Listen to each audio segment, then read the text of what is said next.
जी hello दोस्तों, नमस्ते नमस्कार। आप सभी को हमारे यूट्यूब चैनल फिल्मी न्यूज़ में बहुत बहुत स्वागत है। दोस्तों आज एक बार फिर से आप सबके बीच में एक नए और धमाकेदार खबर के साथ में उपस्थित हो गया हूँ। जैसे कि आज आप सबको इस वीडियो में बताने वाला हूँ कि कौन सी भोजपुरी एक्टर कहाँ से आई है, यानी कि कहाँ के रहने वाले हैं भोजपुरी एक्टर। तो सबसे पहले बात करते हैं भोजपुरी एक्टर अरविंद अकेला उर्फ कल्लू जी की। तो कल्लू जी बक्सर बिहार के रहने वाले हैं। वहीं अब बात करते हैं भोजपुरी के बहुत ही बड़े एक्टर मनोज तिवारी जी, दिल्ली के सांसद मनोज तिवारी जी रहने वाली है बनारस उत्तर प्रदेश के रहने वाली है मनोज तिवारी जी। वहीं अब बात करते हैं भोजपुरी के बहुत ही अच्छे singer and actor Gunjan Singh ji के बारे में।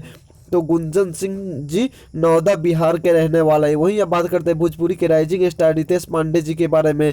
तो राइजिंग स्टार रितेश पांडे जी सासाराम बिहार के रहने वाले हैं। वहीं अब बात करते हैं भोजपुरी के गोरखपुर के सांसद और भोजपुरी के बहुत बड़े कलाकार रवि किशन जी के बारे में। तो रवि किशन जी जौनपुर उत्तर प्रदेश के रहने वाले हैं। वहीं अब बात करते हैं भोजपुरी के चॉकलेटी actor and singer star Pradeep Pandey उर्फ चिंटू जी की। तो प्रदीप पांडे उर्फ चिंटू जी मुंबई महाराष्ट्र के रहने वाले हैं। वहीं अब बात करते हैं भोजपुरी के जुबली स्टार के नाम से जानने वाले दिनेश लाल यादव उर्फ निरहुआ जी के बारे में। तो निरहुआ जी गाजीपुर उत्तर प्रदेश के रहने वाले हैं निरहुआ, दिनेश लाल यादव निरहुआ जी। वहीं अब बात करते हैं भोजपुरी के actor and singer Yash Kumar ji के बारे में। तो हाँ जी हाँ दोस्तों, यश कुमार जी बहुत ही टैलेंटेड एक्टर है भोजपुरी इंडस्ट्री में और यह गोंडा उत्तर प्रदेश यानी कि यूपी के रहने वाले हैं। वहीं अब बात करते हैं भोजपुरी के दबंग स्टार खेसारी लाल यादव जी के बारे में।